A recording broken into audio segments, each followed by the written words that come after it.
Everybody. Welcome and thank you for joining us this afternoon. I'd like to welcome the mayor, members of the city council, members of the police foundation, cabinet members, U.S. Attorney's Office, fire chiefs, department members, and most importantly, the family members of our fallen officers. We will first have the presentation of colors by the Motors and Explorers Honor Guard, followed by the national anthem performed by Lieutenant Andrew Clough. Will the audience please rise?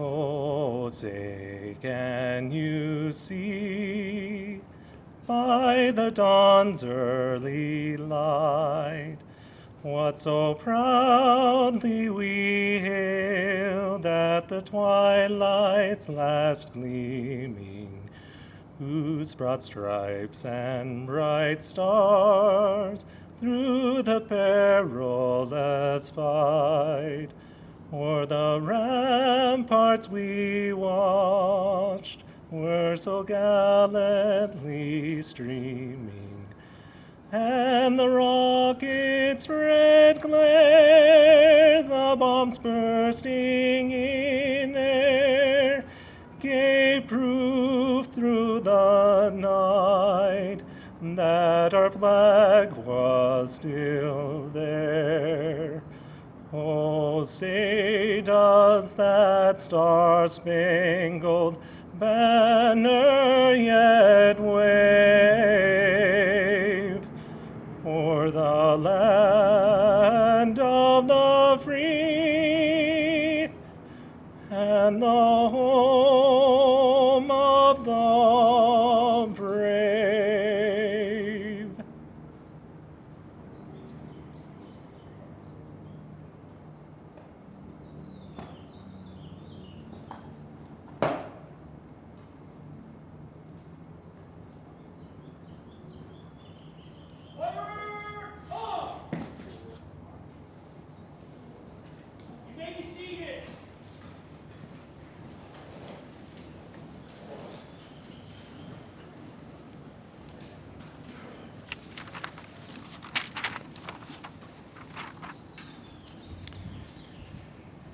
An officer will now read each name and end of watch.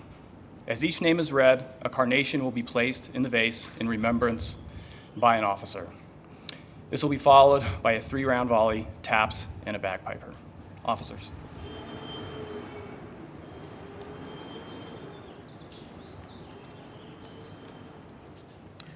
Officer William Cook, October 18, 1858.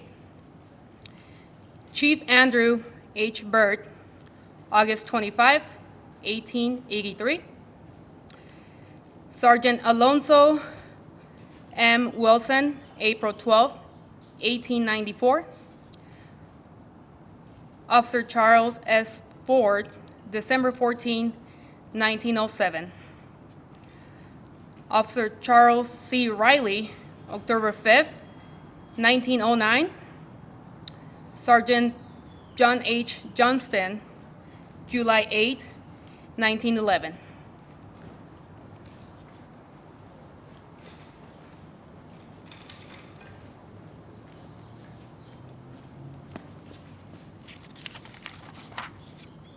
Officer Thomas F. Griffiths, June 25th, 1913.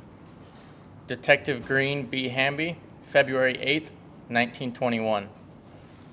Sergeant Nephi Pierce, March 26, 1923. Officer David H. Crowther, October 12, 1923. Officers Brigham H. Honey Jr. and William N. Huntsman, February 16th, 1924, and Officer Gustave J. Lund, August 25th, 1924.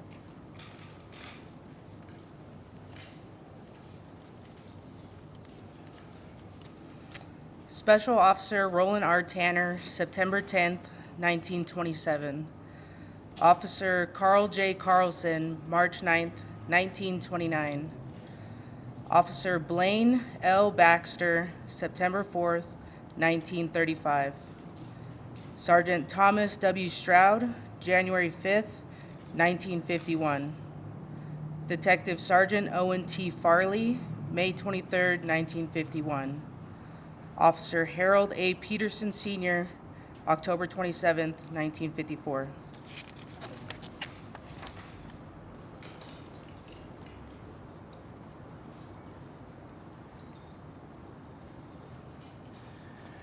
Detective Percy L. Purse Clark, January 11th, 1973. Detective David W. Olson, March 22nd, 1980.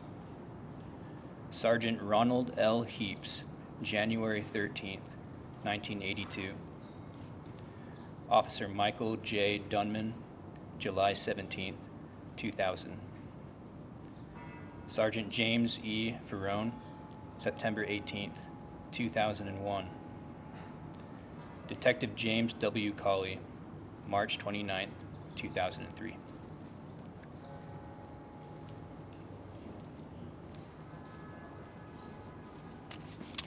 Will the audience please rise?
Mayor Mendenhall will now give her remarks, followed by Chief Brown.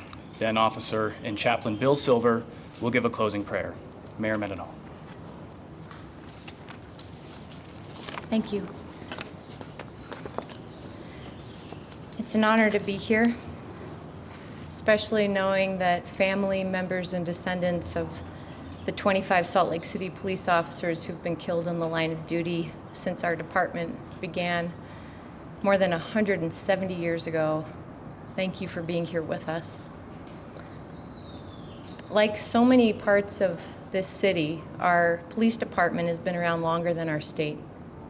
It's been around 46 years, longer than the state of Utah. Founded in 1851, this is an organization with a powerful sense of history and tradition, and it's easy to sense the honor and the pride each of our officers carries with them in their day-to-day service as a result of this history. The look of policing has changed pretty dramatically since the beginning of our department, but the inherent danger that our officers encounter every day in the service of our residents remains. I read our reports, our daily watch command logs. I meet with our chief often, and I am constantly amazed at the difficult situations that our officers engage in, all in a day's work. I attend as many Salt Lake City Police Department graduation of recruits as I can because they are so inspiring. Greeting the women and the men who decide to pursue this demanding career is heartening, I think, for all of us. And I get that same feeling at lineups and also some really honest conversation about what is in a day's work for our officers today, anytime I have the chance to talk with them about their assignments. I know that as much as law enforcement is difficult for those on the front lines, it's also stressful for the families and the friends of our officers who endure their own unique set of worries.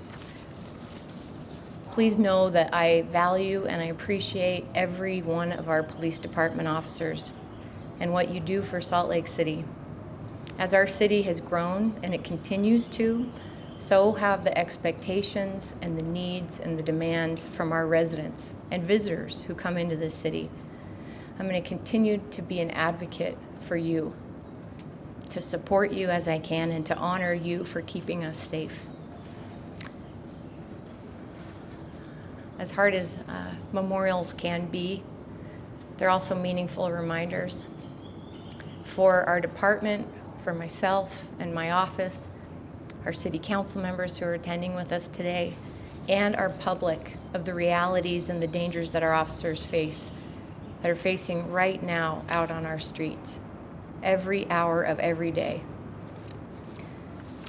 So to that, and to the families and the descendants of our officers who gave that ultimate sacrifice, we thank you, and I thank you on behalf of Salt Lake City from the bottom of my heart. Turn the time over to Chief Brown.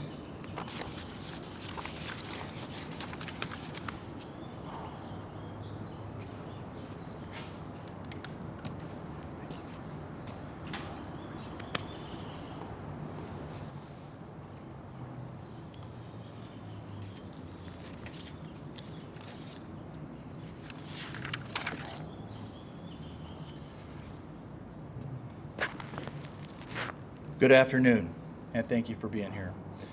Mayor, as always, thank you. Thank you for your time, your dedication, your kind words. Council members, Council Chair Dugan, Council Member Petro, Council Member Pui, thank you. You're always there for us. We appreciate it.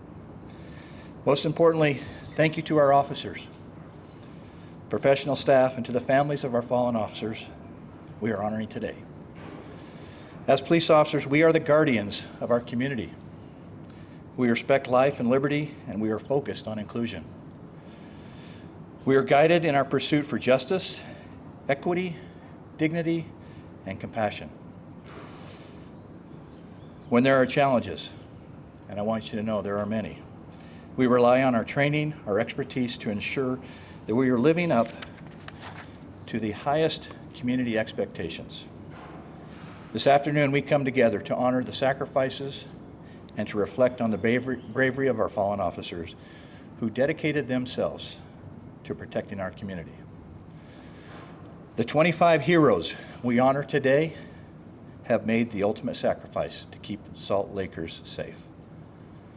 On this day, we come with heavy hearts as we continue to grieve and remember Lieutenant Drew Mizelles. It was just 1 week that we laid our brother to rest.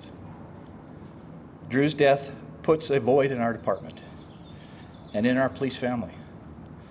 His charisma, his passion to family and to friends defined the type of person Drew was. Drew cared so much for his family and the officers and the professional staff he worked with. He pushed us to reach greater points in our careers. He pushed us to reach beyond the expectation to chase what was beyond. The loss of Drew is enormous. The heroism we are honoring today is incredibly important for our department's history. We honor the bravery of fallen officers like Detective Green B. Hamby, who died February 8th, 1921, at the age of 50, by a man who was wanted for murder. The suspect was responsible for a robbery and beating another officer earlier in the night when that officer responded to a burglary call at a department store. Detective Hamby served with the Salt Lake City Police Department for 5 years and served honorably as the chief of police in Boise, Idaho. He is survived by his wife and 3 children. And I don't know if a lot of people know this, one of them, whom later served as an officer with our department. So often as police officers, we talk about the importance of never falling into complacency. We've heard that numerous times. And to understand that no call is ever routine. On September 4th, 1935, Officer Blaine L. Baxter did what so many of our officers do regularly: conduct routine speed enforcement. On that day, Officer Baxter set up on 200 West and about 250 North when he saw a speeding vehicle approach. Officer Baxter attempted a traffic stop. At the intersection of 100 North and 200 West, a vehicle turned in front of him. Officer Baxter lost control of his motorcycle while taking evasive action and crashed into a wall of a building. He suffered a broken neck and died at a local hospital. Officer Baxter was married and the father of 2 children. Our history, Mayor, like you mentioned, is too important to ignore. That is why I'm so proud to share our commitment to preserving that history. Each week, Lieutenant Sean Warner prepares a briefing for lineups that is later shared with our department. I appreciate Lieutenant Warner's commitment to preserving and sharing our history. I'd also like to thank Mike and Michelle Ross for their many years of protecting and collecting our history. And Judy, Captain Judy Danker, and Lieutenant Duffy Diamond, thank you so much for all you've done. There's a quote I'd like to share with you all. It is not how these officers died that made them heroes. It's how they lived. The officers we remember today served their communities and their families. They had a willingness to always put others before themselves. That is what made them heroes and why we remember them. Today, to our police officers today, thank you. Thank you for showing up each and every day to face uncertainty and scrutiny. Thank you for being calm in the chaos. Thank you for your dedication to your passion to serve and protect every day. And most importantly, thank you to the families of our fallen officers. You will always remain in our thoughts and prayers. We love you. Thank you.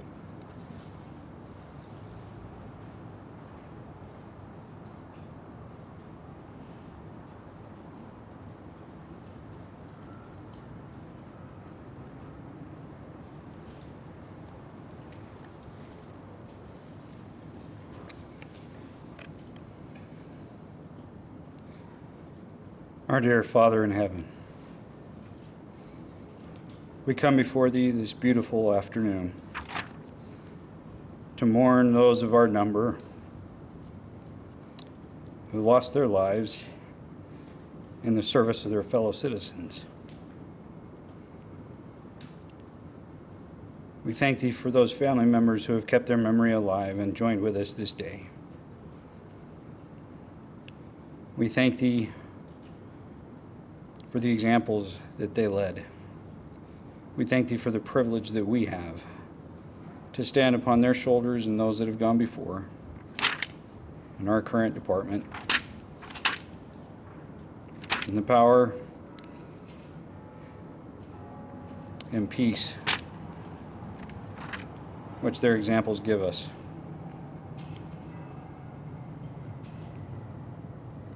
These have lost their lives. These are our heroes.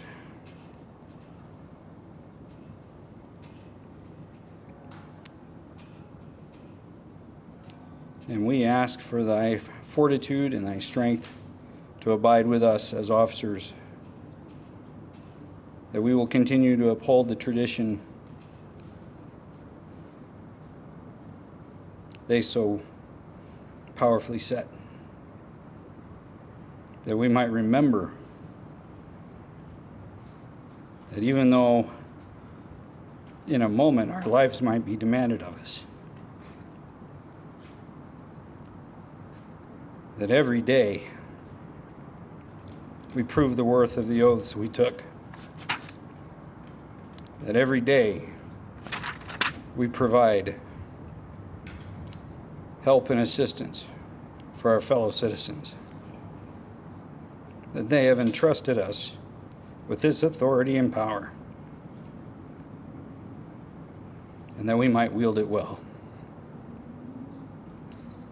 as our brothers and sisters have before us.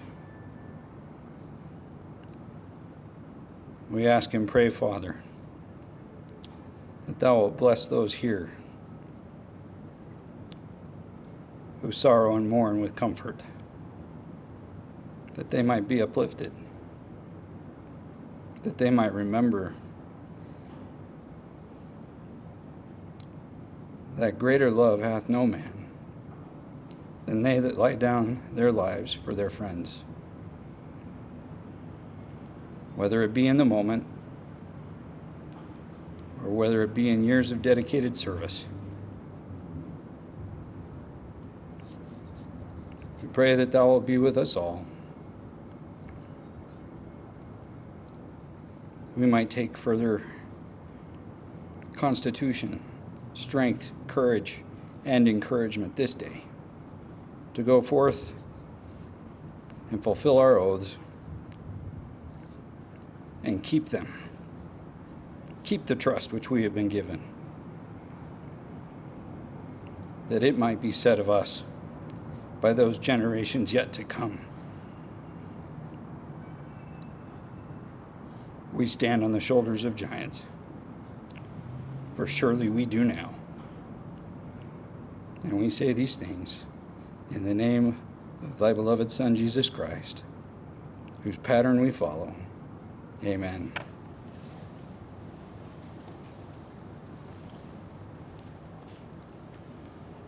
Thank you all for attending.